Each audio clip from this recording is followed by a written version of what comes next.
மாருதி மாருதி என் சக்தியில் அடைபட்டு கிடக்கிறான். எனக்கு எதுவும் தெரியவில்லை. மாருதி. ஏய் மாருதி, நீ என்ன செய்தாலும் உன்னால் அந்த புகையிலிருந்து வெளியே வர முடியாது. அற்புத சக்தியை என் தவத்தின் பலனால் பெற்றேன். அந்த கரும்புகை உன்னை கொல்லாது. உன்னை அந்த புகை அங்கே அடைத்து வைத்திருக்கும். சிறுவனையும் நாட்டில் உள்ளவர்களையும் நான் அழிக்கும் வரையில் நான் எப்படி போவேன்? எவ்வாறு நான் நலனை காப்பாற்றுவேன்? மாருதி.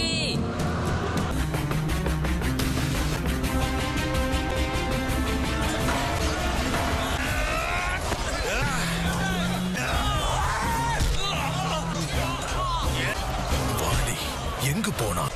எங்கும் காணவில்லையே. மன்னர் அவர்களே, கிட்கிந்தையின் நிலைமையை பார்த்தீர்களா? அப்படி ஒரு நிலைமை கிட்கிந்தைக்கு உருவானது கிடையாது. இவ்வளவு நடந்திருக்கிறது. நாட்டின் தலைமை சேனாதிபதி வாலி எங்கே? சேனாதிபதி வாலி எங்கிருக்கிறான்?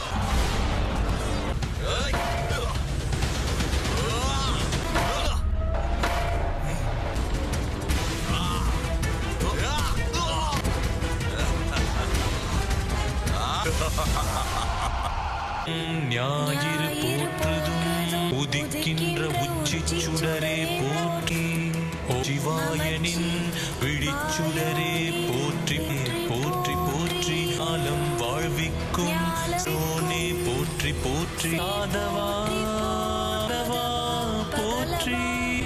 உன் நண்பன் உள்ளே உயிரை விடுவான், நீ இங்கே உயிரை விடு.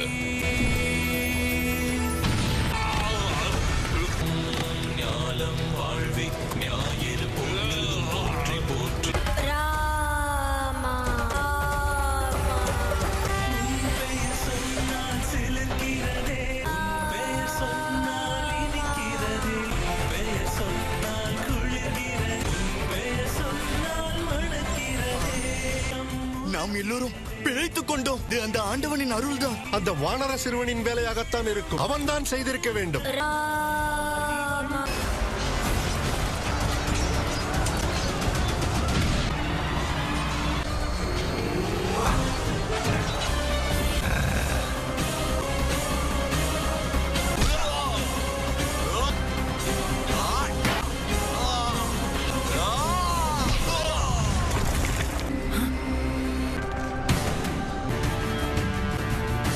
வாலி!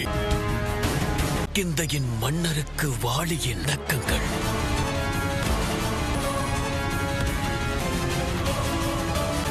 ராமா. நலன் நலன் நலன். நண்பா, உனக்கு ஒன்றுமாகவில்லையே. நண்பன் மாருதி, நீ இங்கு இருக்கும் பொழுது என்னை யார் என்ன செய்து விடுவார்கள்? நன்றி நண்பா, நீ செய்த உதவிக்கு நன்றி. மாருதி, மாவீரன் மாருதி. இருங்கள் இருங்கள். நாம் அனைவருமே வெறும் கருவிதான். மகிழ்ச்சியை வெளிப்படுத்த வேண்டும் என்றால் இவனை வாழ்க என்று சொல்லுங்கள்.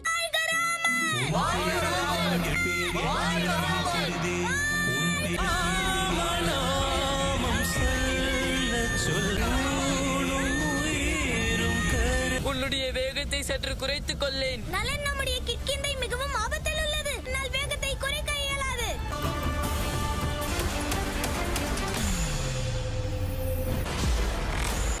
சற்று முன்பு நான் தானே உன்னை... அவ்வளவு எளிதில் எவரும் என்னை அழிக்க முடியாது. மாயையாலும் அநீதியை கொண்டு நீ தான் சண்டையிட்டாலும் இது வென்றே தீரும்.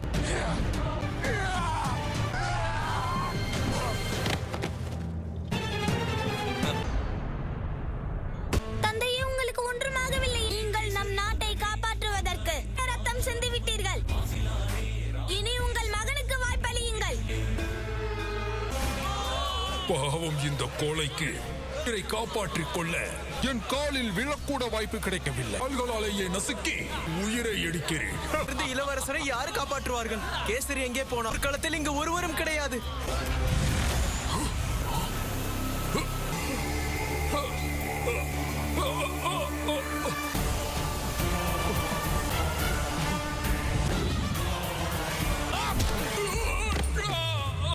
கிட்கிந்தையை எவராலும் எதுவும் செய்ய இயலாது.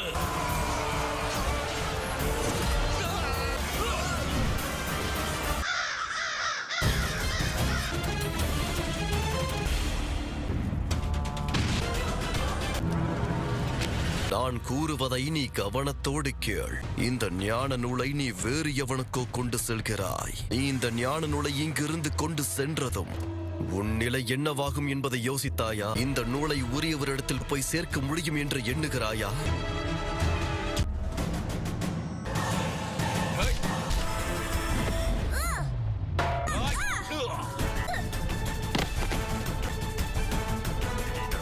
நீ இதோடு சேர்த்து 10 கிண்ணம் சாப்பிட்டு இருக்கிறாய். என் நண்பர்களோடு ஆனந்தமாக இருக்கும் வழியில் 10 கிண்ணம் ஒரு கிண்ணம் இன்னமுது கூட சாப்பிடுவேன். இன்னமுது வேண்டுமா? புரிகிறது. எதையோ காட்ட விரும்புகிறாய். வா செல்வோம்.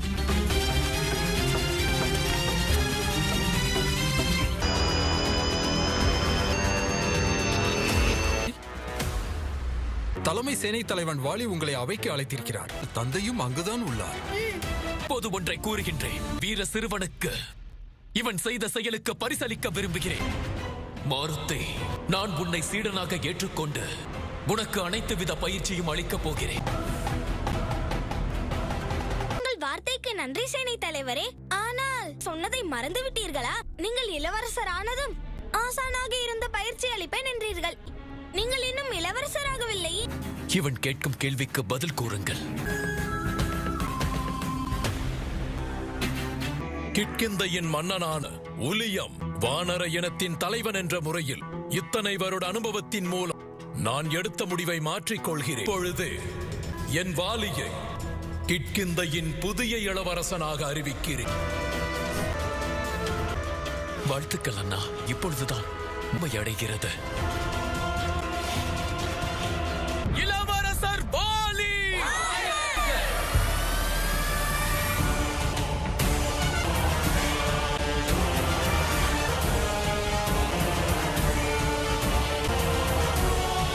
நூலை திருடுவதால் யாருக்கு என்ன லாபம்? ஞான நூல் சாதாரண நூல் இல்லை மாருதி.